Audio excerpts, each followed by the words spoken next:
taking on the big dog. I guess you could see the start of it in the early 1980s.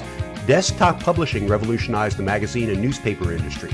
Anyone with some skill and drive could be a publisher. In the 1990s, desktop video did the same for TV production. Software and cameras have come way down in price. Okay, pro software isn't free, but compared to what it was just a few years ago, it's pretty cheap. Now, all of a sudden, people can make TV at home. The latest trend, technology is entering the world of physical things, or as Chris Anderson of Wired Magazine calls it, the new industrial revolution. All those forces that we brought to innovation in open source software, we can now do in hardware. By clicking and typing, they can make physical stuff. The idea is not to become the next general conglomerated multinational megacorp.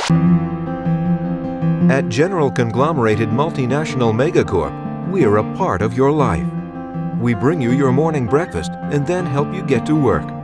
We're there with you when you sign your mortgage and during those special moments in your life. Food, clothing, transportation, financial, military, medicine. General Conglomerated Multinational Megacorp. Why, without our products, you will die. Now an enterprising person can start a niche business in a garage, have a worldwide reach, and grow that business without the need to build a factory, warehouses, and all the other associated costs to manufacture a product. To put it another way, you can be an electronics manufacturer in your garage. Once upon a time, you needed to be a Sony to make sophisticated electronics. But now all we do is we just design it with free tools. We design these boards on the computer, much as you would design a document. And then we just click and upload it. And we upload it to companies anywhere. There's some in the United States, there's some in China, and they fabricate these boards for us, a couple bucks a board. And a few days later, they show up via FedEx at our doorstep.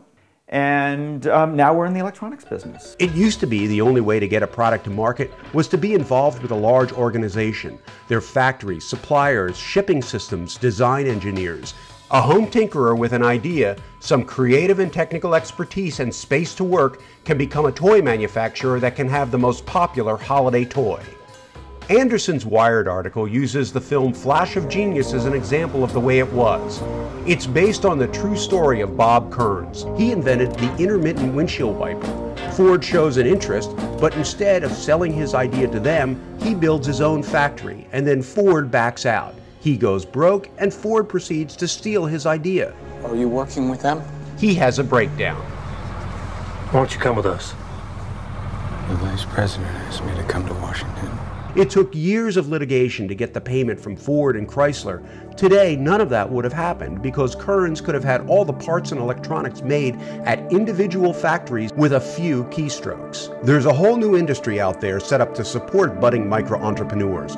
If your product isn't successful, the costs are low, you won't go broke. So now I have access to the exact same factories, tools, manufacturing technology that the biggest companies of the world have access to. And I can order at a scale that makes sense for me. Instead of building everything in-house, the business and work is spread around. Everyone gets a piece.